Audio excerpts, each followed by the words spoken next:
Olá, pessoas! Aqui é a Mari Marcélia. Eu tô tentando fazer esse segundo vídeo rolar, né? Se as coisas me ajudarem um pouco. Tô no meu computador. Geralmente eu gravo esses vídeos mais no escritório, porque aqui eu gosto de utilizar a iluminação, ficar mais próxima do computador também pra, né, conseguir aí falar com vocês.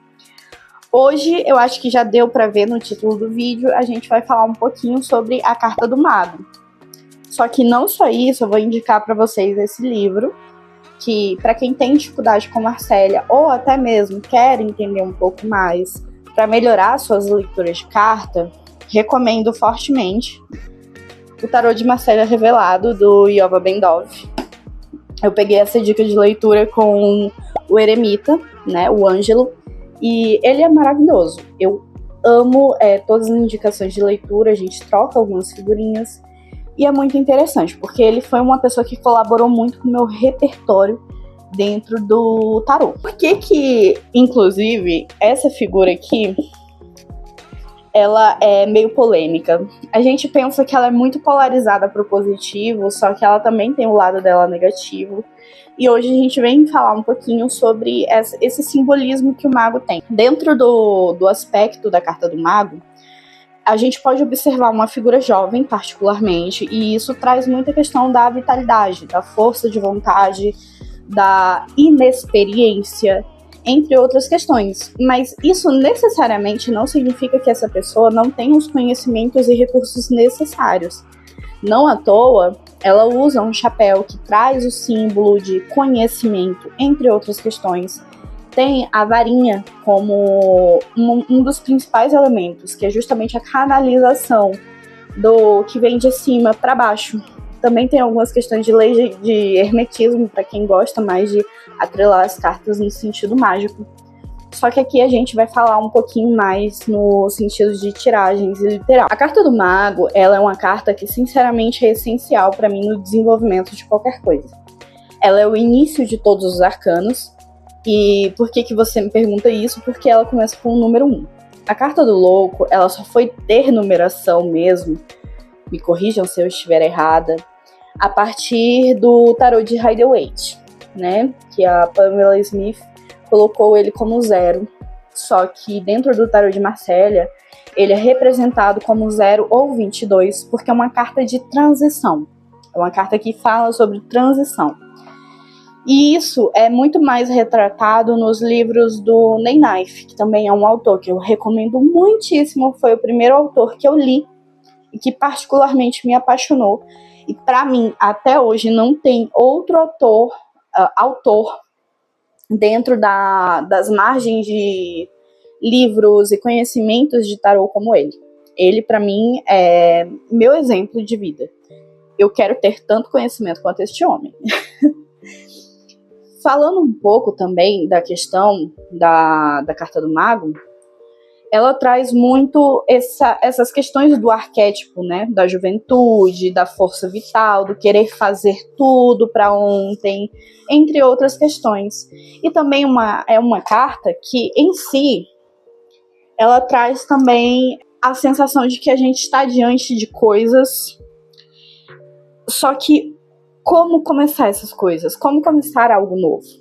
É uma das formas que o mago traz, né? A carta ela fala muito sobre a necessidade de se começar com o que tem, com os recursos disponíveis e não necessariamente melhorar as coisas primeiro.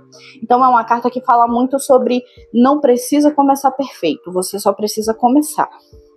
É uma carta que traz muito esse sentido do tipo, vamos dizer assim, será que tá num bom momento para eu começar a gravar conteúdo? Para eu começar a gravar vídeos? Se sai a carta do mago, a carta fala, só faz. Não pensa tanto, porque você já tem os recursos necessários. O caminho tá aí, as ferramentas estão aí, você só precisa começar, né? Então, esse é um dos elementos que o mago traz consigo. Ao mesmo tempo, no tarô de Marcélia, o mago, ele tá com pé para 2 direções diferentes. Então, ele tá com o pé para regiões opostas. Isso pode trabalhar também na questão de estabilização, bem como condições contraditórias.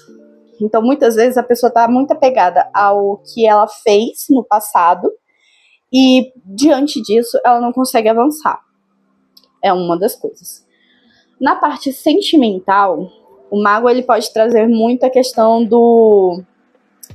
Ai, gente, eu vou ter que falar do love bombing. Por que eu falo love bombing?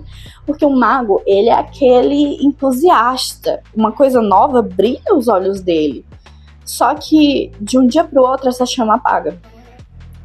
Então, fala muito sobre o efemerismo dos sentimentos.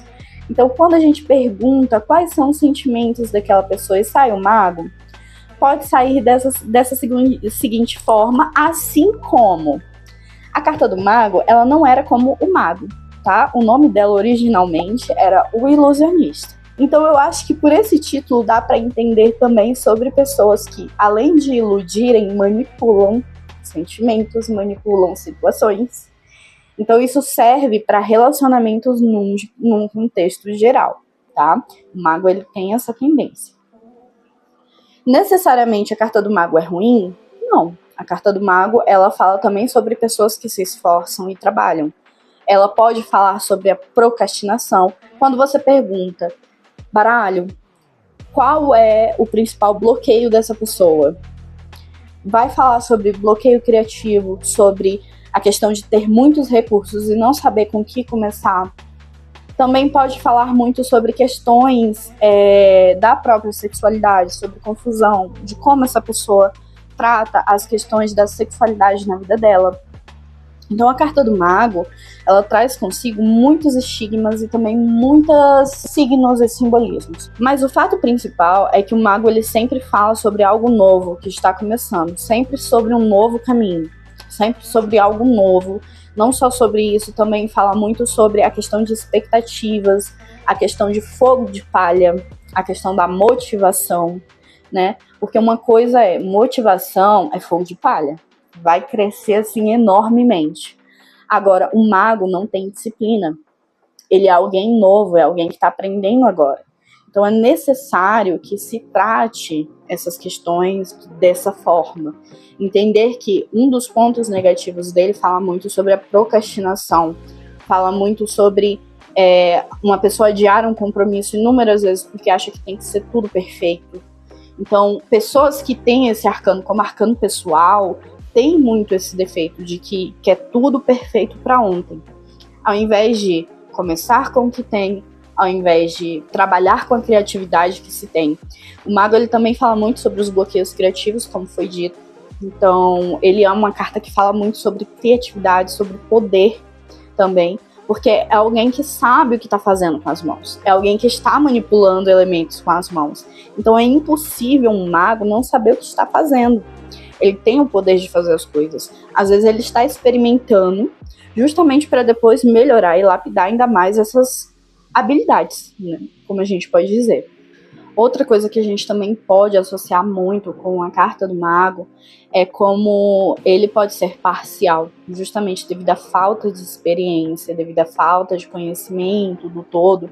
Ele pode tomar lados, ele pode tomar partidos.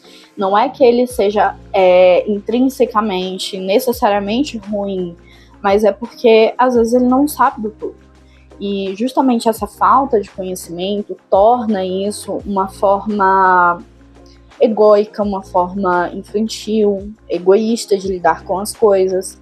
Mas assim que o mago detém o conhecimento, essas coisas tendem a mudar. Ele tende a amadurecer e ele tende a se flexibilizar. Pessoas que têm esse arcano pessoal são pessoas extremamente criativas, são pessoas que sabem lidar com os problemas. Só que aquilo, tem muitos problemas de procrastinação e perfeccionismo.